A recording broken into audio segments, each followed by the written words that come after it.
Welcome to Mythic Codex Legends Unveiled, the place where mythology, folklore, and legends come alive. I'm your host Eliza, and tonight we'll uncover the stories that have captivated humanity for thousands of years. Turn the page, our journey begins now. Have you ever been walking through the woods and suddenly felt like someone was watching you?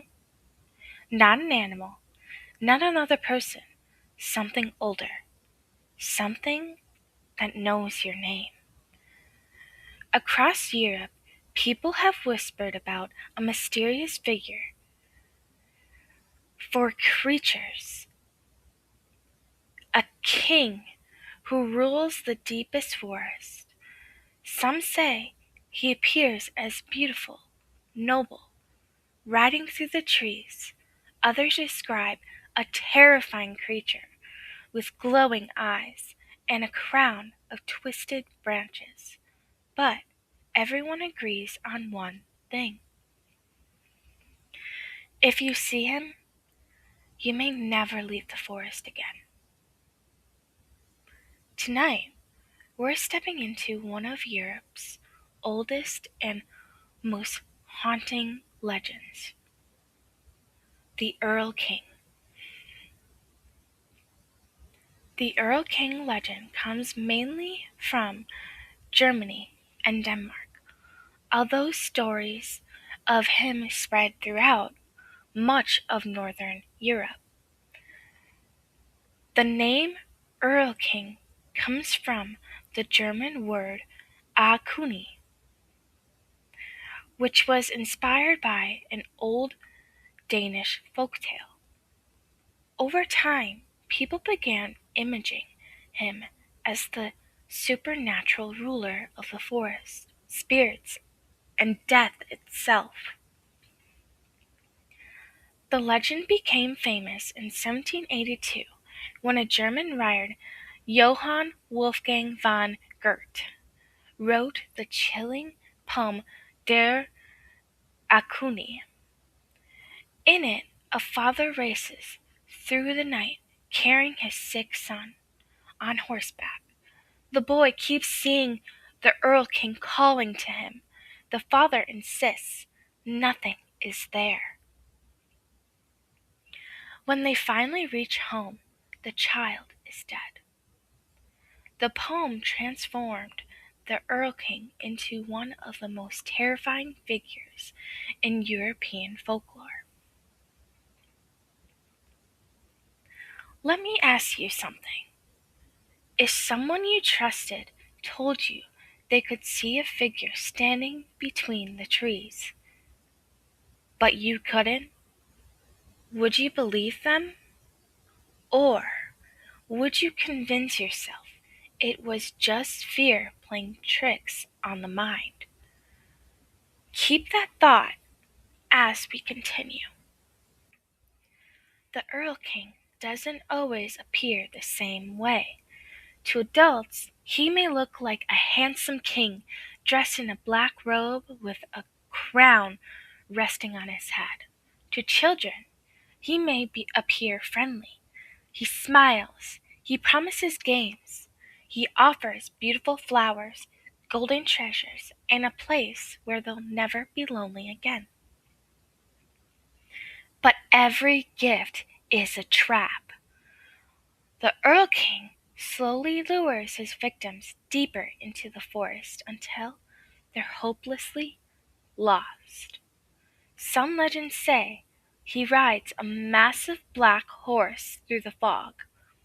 Others claim he simply appears whenever the mist becomes thick enough to hide him. Many stories describe hearing soft whispers carried on the wind.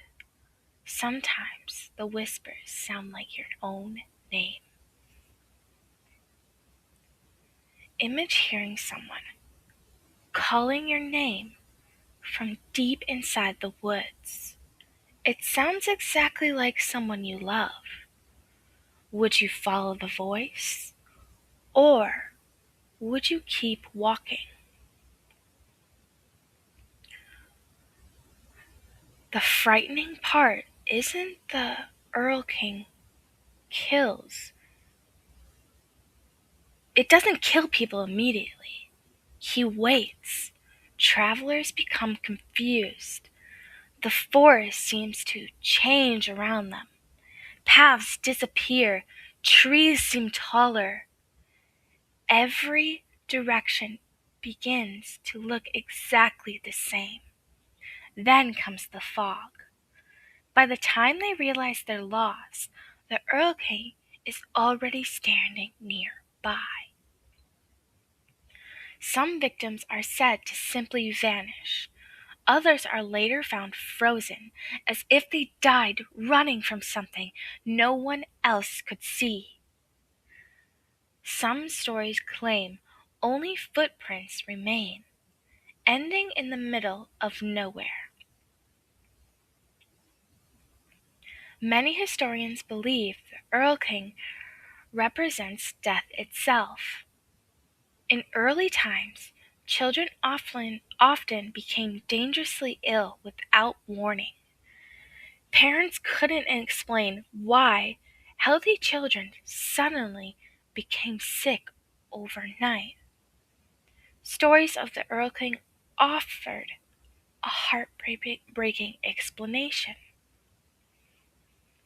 Instead of disease, people believe the king of the forest had come to claim another soul. Even today, some hikers report strange whispers, unexplained figures between the trees, and the overwhelming feeling that something is following them. Could it simply be fear?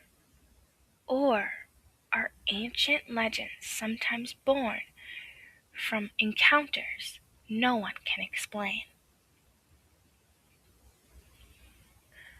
So here's my question for you. If you found yourself alone in a forest at sunset, the wind suddenly stops. Every bird went silent. Then someone whispered your name from somewhere you couldn't see. Would you answer or would you run? Let me know what you think in the comments. The oldest legends rarely begin with monsters. They begin with warnings.